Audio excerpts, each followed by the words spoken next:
আমন্ত্রণ আন্তর্জাতিক অঙ্গনের সবশেষ সংবাদ নিয়ে আমাদের প্রতিদিনের আয়োজন যমুনা আই ডেস্কে শুরুতেই শিরোনাম। একের পর এক হামলায় নির্বাচন নিয়ে শঙ্কা আফগানিস্তানে, স্থিতিশীলতা ফেরাতে প্রস্তাব জাতিসংঘে, আলোচনার দরজা খোলা বলছে তালেবান। পাকিস্তান নিয়ন্ত্রিত কাশ্মীরও একদিন ভারতের হবে, মন্তব্য জয়শঙ্করের। শ্রীনগরে পুলিশি নির্যাতনের প্রমাণ বিবিসির প্রতিবেদনে। যুক্তরাষ্ট্রের সাথে সমঝোতার সম্ভাবনা নাকচ করল ইরান, রিয়াদ সফরে মার্কিন পররাষ্ট্রমন্ত্রী, তেহরানকে মোক্ষম জবাব দেওয়ার হুঁশিয়ারি। এসব খবরে বিস্তারিত নিয়ে সাথে আছি সৌমিত্র শুক্র। আসন্ন প্রেসিডেন্ট নির্বাচনের আগে একের পর এক সন্ত্রাসী হামলায় আতঙ্ক ছড়িয়েছে আফগানিস্তানে। প্রেসিডেন্ট আশরাফ গানির প্রচারণা সমাবেশে ভয়াবহ হামলার পর ভোট গ্রহণ নিয়ে শঙ্কায় দেশটির সাধারণ মানুষ। বিশ্লেষকরা বলছেন, আইএস আর তালেবানের এসব হামলায় নতুন করে আতঙ্ক ছড়ানোয় ভেস্তে যেতে পারে নির্বাচন। পরিস্থিতি নিয়ন্ত্রণে আবারও শান্তি আলোচনা শুরুর আহ্বান চীনের। দেড় সপ্তাহ পরে প্রেসিডেন্ট নির্বাচন, তাই প্রচারণায় ব্যস্ত সময় পার করছেন আফগান প্রার্থীরা। মঙ্গলবার কাবুলের উত্তরাংশে প্রচারণা চালানোর সময় আত্মঘাতী হামলার মুখে পড়েন আফগান প্রেসিডেন্ট আশরাফ ঘানি। তার র্যালিতে হামলায় বহু মানুষের প্রাণ গেলেও অল্পের জন্য বেঁচে যান তিনি। প্রচন্ড বিস্ফোরণের ধাক্কায় মাটিতে পড়ে যায়। মনে হচ্ছিল চোখের সামনে জাহান্নাম দেখছিলাম, চারপাশে শুধু লাশ আর লাশ। সম্প্রতি আবারও বেড়েছে আফগানিস্তানে আত্মঘাতী বোমা হামলার ঘটনা, যার পেছনে বেশিরভাগ দায়ী তালেবান, আছে আইএসও। শুধু চলতি মাসে ৬০ জনের প্রাণ গেছে সব হামলায়। চলতি বছর এখন পর্যন্ত ২৫০-র বেশি হামলা হয়েছে আফগানিস্তানে, যাতে মৃত্যু হয়েছে প্রায় ৪,০০০ মানুষের। নির্বাচনকে কেন্দ্র করেই এসব হামলা হচ্ছে বলে মত বিশ্লেষকদের। আফগানিস্তানের জঙ্গি হামলা অনেকটা নিয়মিত ঘটনা হলেও এবারের লক্ষ্য নির্বাচন। সাধারণ মানুষকে আতঙ্কিত করার জন্য এসব হামলা চলছে। এভাবে চললে আসলে কার্যকর কোনো নির্বাচন হবে না আফগানিস্তানে, এমনকি তা ভেস্তে যেতেও পারে। সম্প্রতি যুক্তরাষ্ট্র নাকচ করার পর ভেস্তে যায় আফগান শান্তি আলোচনা। এর পরপরই বেড়েছে সন্ত্রাসী হামলা। পরিস্থিতি নিয়ন্ত্রণে রাখতে শান্তি আলোচনার কোনো বিকল্প নেই বলে মন্তব্য চীনের। আফগান পরিস্থিতি এখন সবচেয়ে নাজুক অবস্থায় আছে। চরম পরিণতি বরণ করার আগেই সতর্ক হতে হবে সুপার পাওয়ারগুলোকে। এ লক্ষ্যে খুব দ্রুতই নিরাপত্তা পরিষদে বিষয়টি আমরা আলোচনায় আনব, কারণ শান্তি আলোচনা ছাড়া আফগান পরিস্থিতি স্থিতিশীল হবার কোনো সুযোগ নেই। হামলার অন্যতম লক্ষ্যে পরিণত হচ্ছে ন্যাটো ও মার্কিন বাহিনীও। বর্তমানে প্রায় ১৩,০০০ মার্কিন সেনা মোতায়েন আছে দেশটিতে। মীর মুশফিক আহসান, যমুনা নিউজ। আফগানিস্তানে স্থিতিশীলতা ফেরাতে এবার উদ্যোগ নিচ্ছে জাতিসংঘ। নিরাপত্তা ব্যবস্থা, মানবাধিকার পরিস্থিতি এবং নির্বাচনী পরিবেশ ফেরাতে প্রস্তাব পাশ হয়েছে নিরাপত্তা পরিষদে। এদিকে আফগানিস্তানে একের পর এক হামলার জন্য যুক্তরাষ্ট্রকেই দায়ী করেছে তালেবান। গোষ্ঠীটির মুখপাত্র জানান, আলোচনা থেকে ওয়াশিংটন সরে গেলেও তালেবানের দরজা খোলা। তালেবান হামলার পরিপ্রেক্ষিতে মঙ্গলবার জরুরি বৈঠকে বসে জাতিসংঘের নিরাপত্তা পরিষদ। এ সময় আফগানিস্তানের চলমান পরিস্থিতি নিয়ে উদ্বেগ জানায় সংশ্লিষ্ট সব পক্ষ। দেশটির মানবাধিকার পরিস্থিতি এবং ভোটের পরিবেশ ফিরিয়ে আনতে উদ্যোগ গ্রহণ করতে প্রস্তাব পাশ হয় অধিবেশনে। আফগানিস্তান সবচেয়ে অস্থিতিশীল সময় পার করছে। সামনে নির্বাচন, অথচ নিরাপত্তার ব্যবস্থা নেই বললেই চলে।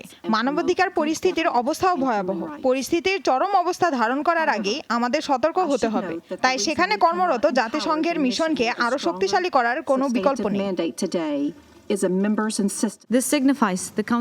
জাতিসংঘকে ধন্যবাদ এমন উদ্যোগ নেওয়ার জন্য, কারণ প্রেসিডেন্ট নির্বাচনকে কেন্দ্র করে সহিংসতার ফলে কঠিন পরিস্থিতিতে আফগানিস্তানের সাধারণ মানুষ এ থেকে পরিত্রাণের জন্য আন্তর্জাতিক বিশ্বের সহায়তার কোনো বিকল্প নেই। এদিকে একের পর এক হামলা চালানোর পর এবার গণমাধ্যমের সামনে মুখ খুললেন তালেবান নেতারা। আফগানিস্তানের বর্তমান পরিস্থিতির জন্য যুক্তরাষ্ট্রকে দায়ী করেন সশস্ত্র গোষ্ঠীটির মুখপাত্র। তবে এখনো আলোচনার জন্য তালেবান প্রস্তুত বলে জানানো হয়। যুক্তরাষ্ট্র হামলা চালিয়ে আমাদের হাজার হাজার সদস্যকে হত্যা করেছে। নির্বিচার হত্যাযজ্ঞে প্রাণ গেছে বেসামরিক মানুষেরও। তবু আমরা চাই আলোচনার টেবিলে বসতে। যুক্তরাষ্ট্র বলেছে তারা আর আগ্রহী নয় আলোচনায়, তবে আমাদের দরজা সবসময় খোলা সমঝোতার জন্য। মঙ্গলবার আফগানিস্তানের কাবুলে দফায় দফায় বোমা হামলায় প্রাণ যায় অন্তত ৪৮ জনের।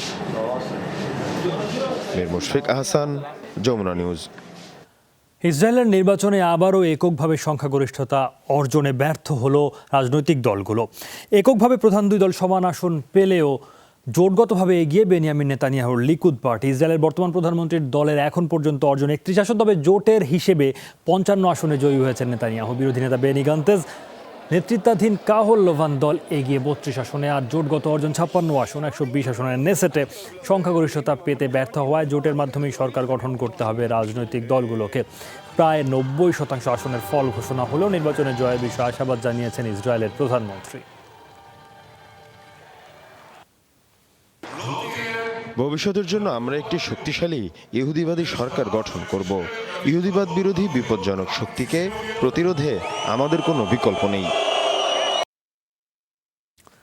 ধাপে ধাপে পাকিস্তান নিয়ন্ত্রিত আজাদ কাশ্মীরে নিয়ন্ত্রণ প্রতিষ্ঠা করবে ভারত। দেশটির পররাষ্ট্রমন্ত্রী এস জয়শঙ্কর জানিয়েছেন, জম্মু কাশ্মীর নিয়ে ইসলামাবাদের সাথে আর কোনো আলোচনা করবে না দিল্লি।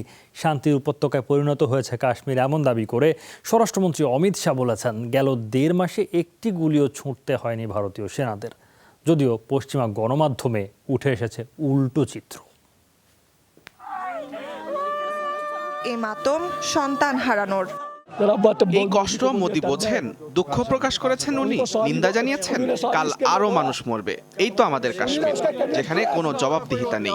৬ আগস্ট শ্রীনগরে নিজ বাড়ির বাইরে সহিংসতার শিকার হয় ১৬ বছরের আসরার খান। ১ মাস লড়াইয়ের পর ৪ সেপ্টেম্বর মৃত্যুর কাছে হার মানে কলেজ পড়ুয়া এই কিশোর। বিবিসির প্রতিবেদন বলছে, মেডিকেল রিপোর্টে স্পষ্ট, মাথায় টিয়ার শেল আর পেলেট গানের গুলি আসরারের মৃত্যুর কারণ। কিন্তু ভারতীয় বাহিনীর দাবি, সরকার বিরোধী বিক্ষোভকারীদের সহিংসতার শিকার সে। ৫ আগস্ট জম্মু কাশ্মীরের বিশেষ মর্যাদা বাতিল আর রাজ্য থেকে পৃথক ২ কেন্দ্রশাসিত অঞ্চলে রূপ দেওয়ার প্রতিবাদে বারবার রাজপথে নেমেছেন ক্ষুব্ধ কাশ্মীরিরা, হয়েছেন সহিংসতার শিকার। যদিও ভারতীয় স্বরাষ্ট্রমন্ত্রীর দাবি, গেল ১.৫ মাসে কাশ্মীরে একটি গুলিও ছোড়েনি ভারতীয় সেনারা। ৩৭০ আর ৩৫-এর এ ধারা বাতিলকে কেন্দ্র করে জম্মু কাশ্মীরে কোনো অনাকাঙ্ক্ষিত ঘটনা ঘটেনি, বরং অখণ্ড ভারতের স্বপ্ন পূরণ হয়েছে। উপত্যকায় এখনও শান্তি বিরাজ করছে। ৫ আগস্ট থেকে একটি বুলেটও খরচ হয়নি কাশ্মীরে, কেউ মারা যায়নি। কঠোর সেনা অবরোধ আর গণমাধ্যমের ওপর বিধিনিষেধের পেরিয়েছে ৪৬ দিন। ইন্টারনেট সংযোগও পাচ্ছেন না সাধারণ কাশ্মীরিরা। তাও জম্মু কাশ্মীরের পরিস্থিতি স্বাভাবিক বলছে ভারত সরকার।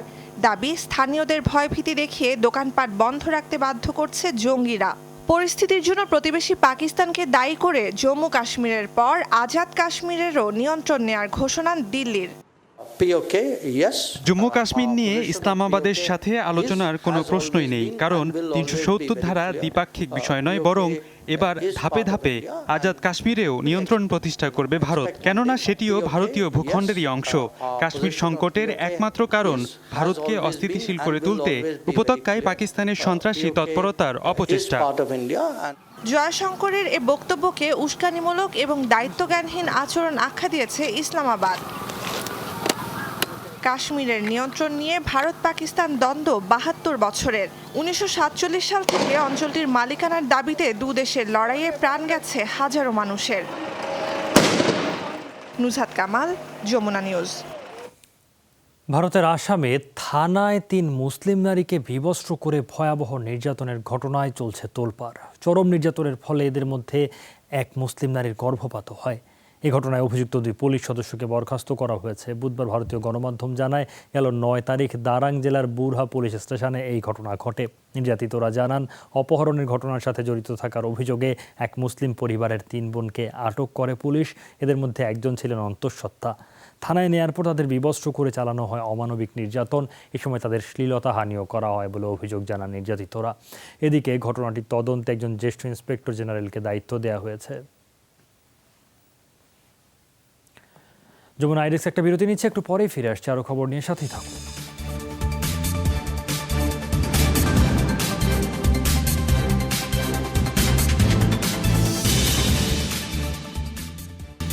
স্বাগত আরেকবার, দেখছেন যমুনা আইডেস্ক। যুক্তরাষ্ট্রের সাথে কোনো আলোচনা বা সমঝোতার সম্ভাবনা আবারও নাকচ করেছে ইরান, তবে ওয়াশিংটন পরমাণু চুক্তিতে ফিরলে আলোচনায় আপত্তি নেই বলে জানিয়েছেন ইরানের সর্বোচ্চ নেতা আয়াতুল্লাহ আলী খামেনি। এদিকে সৌদি আরবের তেল শোধনাগারে হামলার ঘটনায় তেহরানকে মোক্ষম জবাব দেওয়ার হুঁশিয়ারি দিয়েছে যুক্তরাষ্ট্র। সৌদি আরবের তেল শোধনাগারে হামলার 4 দিন পর রিয়াদে আকস্মিক সফরে মার্কিন পররাষ্ট্রমন্ত্রী মাইক পম্পেও। সফরের এজেন্ডা পরিষ্কার না করলেও মিত্র দেশের পাশে থাকার স্পষ্ট ইঙ্গিত ওয়াশিংটনের। হামলার সব তথ্য প্রমাণ তুলে ধরেছি, মিত্রদের সাথে আলোচনা চলছে, ইরানকে মোক্ষম জবাব দিতে প্রস্তুত রয়েছে। তবে যুক্তরাষ্ট্র এখনই কোনো যুদ্ধ চায় না। আমার বিশ্বাস প্রেসিডেন্ট ডোনাল্ড ট্রাম্প দ্রুতই প্রয়োজনীয় পদক্ষেপ নেবেন। হামলায় অভিযুক্ত ইরানের হুঁশিয়ারি, পরমাণু চুক্তিতে ফেরা ছাড়া কোনো অবস্থাতেই ইরানকে আলোচনার টেবিলে বসাতে পারবে না ওয়াশিংটন। চাপের মাধ্যমে আমাদের আলোচনায় বসতে বাধ্য করাতে চায় মার্কিন প্রশাসন, তবে পরমাণু চুক্তিতে ফিরলেই কেবল সমঝোতায় প্রস্তুত ইরান। এছাড়া কোনোভাবেই ওয়াশিংটনের সাথে শান্তি আলোচনায় বসবে না তেহরান। সৌদি আরব বলছে ভীষণ 2030 পূরণে বদ্ধপরিকর সরকার। হামলার পরবর্তী সংকট কাটিয়ে অক্টোবরেই স্বাভাবিক অবস্থায় ফিরবে আরামকোর তেল উৎপাদন। এ ধরনের ন্যাক্কারজনক হামলার মাধ্যমে আমাদের অর্থনীতিকে বাধাগ্রস্ত করা যাবে না। দ্রুত স্বাভাবিক অবস্থায় ফিরবে তেল উৎপাদন। হামলার প্রতিক্রিয়ায় ইরানকে সমুচিত জবাব দেওয়ার হুঁশিয়ারি দিয়েছেন বাদশাহ সালমান বিন আব্দুল আজিজ। মন্ত্রী পরিষদের সাথে বৈঠক শেষে এক বিবৃতিতে তিনি বলেন, কাপুরুষোচিত হামলা চালিয়ে বৈশ্বিক অর্থনীতিকে হুমকির মুখে ঠেলে দিয়েছে Iran. Amit Hasan Robin, Jamuna news. Saudi তেল শোধনাগারে হামলার জেরে বিশ্ববাজারে ব্যাপক ওঠানামা করছে অপরিশোধিত জ্বালানি তেলের দাম। রেকর্ড দর বৃদ্ধির পর দিনই ধস নেমেছে তেলের বাজারে, চাপে রয়েছে পুঁজিবাজারও। মঙ্গলবার যুক্তরাষ্ট্র উৎপাদিত তেলের দাম 5.7% কমে ব্যারেল প্রতি দাঁড়ায় $59.24, যা গেল 1.5 মাসে একদিনের ব্যবধানে সর্বোচ্চ দর পতন। আন্তর্জাতিক বেঞ্চমার্ক ব্রেন্ট ক্রুডের প্রতি ব্যারেল তেল এদিন 6.5% কমে সর্বনিম্ন $64.55 বিক্রি হয়, অথচ একদিন আগেই দর বৃদ্ধির এই হার ছিল 14.6%, যা 1988 সালের পর সর্বোচ্চ। গেল এক দশকে বিশ্বের সবচেয়ে বড় চিরহরিৎ বন অ্যামাজনে অবৈধভাবে গাছ কাটা ও ভূমি দখলকে কেন্দ্র করে নিহত হয়েছে 3 শতাধিক মানুষ। মঙ্গলবার এই প্রতিবেদন প্রকাশ করেছে মানবাধিকার সংগঠন হিউম্যান রাইটস ওয়াচ। প্রতিবেদনে বলা হয় 170টি সাক্ষাৎকারের মাধ্যমে উঠে এসেছে এমন তথ্য। হত্যাকাণ্ডের কারণ হিসেবে উল্লেখ করা হয় অপরাধী চক্র প্রতিনিয়ত উজাড় করছে বন, এতে বিভিন্ন গ্রুপের সাথে সংঘাতে বাড়ছে হত্যাকাণ্ডের ঘটনা। প্রশাসন বলছে অবৈধভাবে বনে আগুন দেয়া এবং গাছ কাটা ঠেকাতে চলছে বিশেষ অভিযান। এছাড়া বাড়ানো হয়েছে সেনা টহল। তথ্য বলছে রেইন ফরেস্ট বনটির 60 ব্রাজিলের অংশে, বিশ্বের 20% অক্সিজেন আসে এই বন থেকে।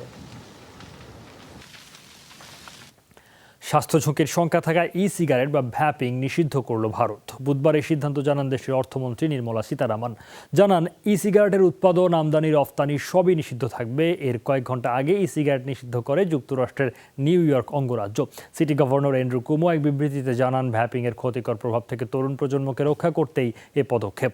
রাজ্যের স্বাস্থ্য বিভাগ বলছে ভ্যাপারের প্রভাবে ফুসফুসজনিত সমস্যায় এখন পর্যন্ত অন্তত 7 জনের মৃত্যু হয়েছে। এছাড়া আক্রান্ত রোগীর সংখ্যা 5 শতাধিক, যারা নিয়মিত ভ্যাপার নিত। সম্প্রতি ভ্যাপার ব্যবহারকারীদের ফুসফুস সংক্রমণজনিত সমস্যার খবরে উদ্বেগ জানান খোদ প্রেসিডেন্ট ডোনাল্ড ট্রাম্পও।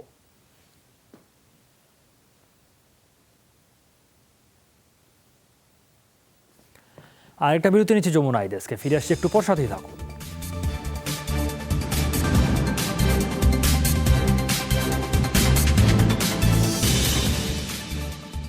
যমুনা আইডেস্কে স্বাগত আরেকবার।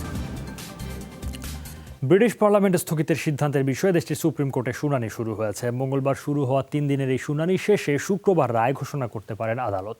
আন্তর্জাতিক গণমাধ্যম বিবিসি বলছে, প্রধানমন্ত্রী বরিস জনসনের সিদ্ধান্তের বিরুদ্ধে রায় এলে আবারও শুরু করতে হবে পার্লামেন্টের অধিবেশন। এর আগে লন্ডনের হাইকোর্ট পার্লামেন্টের স্থগিতকে বৈধ বলে রায় দেয়। তবে গেল সপ্তাহে এমন সিদ্ধান্তকে বেআইনি বলে রায় দেয় স্কটল্যান্ডের সর্বোচ্চ আদালত।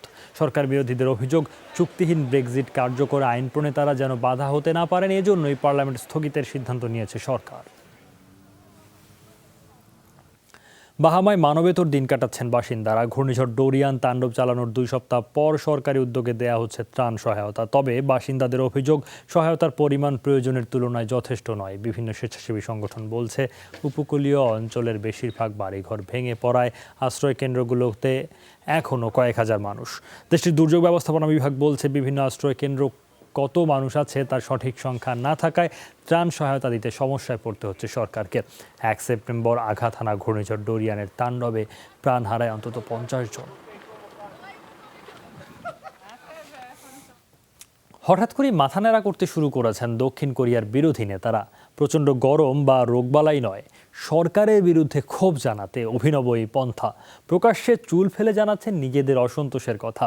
ক্ষোভের বহিঃপ্রকাশ হিসেবে দক্ষিণ কোরিয়ায় আগেও দেখা গেছে মাথা ন্যাড়া করার এই প্রবণতা।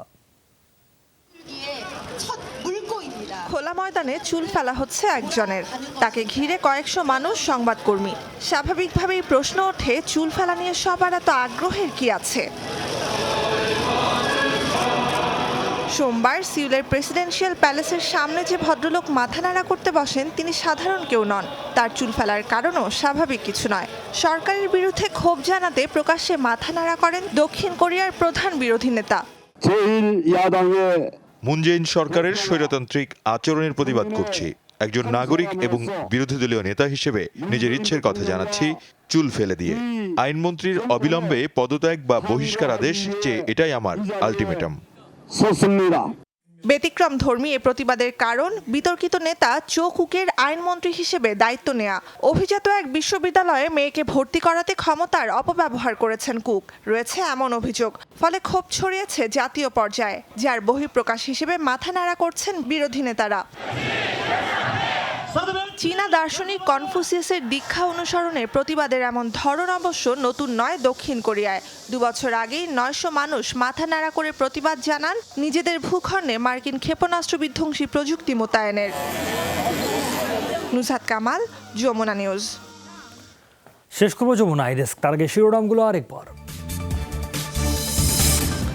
একের পর এক হামলায় নির্বাচন নিয়ে শঙ্কা আফগানিস্তানে, স্থিতিশীলতা ফেরাতে প্রস্তাব জাতিসংঘে, আলোচনার দরজা খোলা বলছে তালেবান।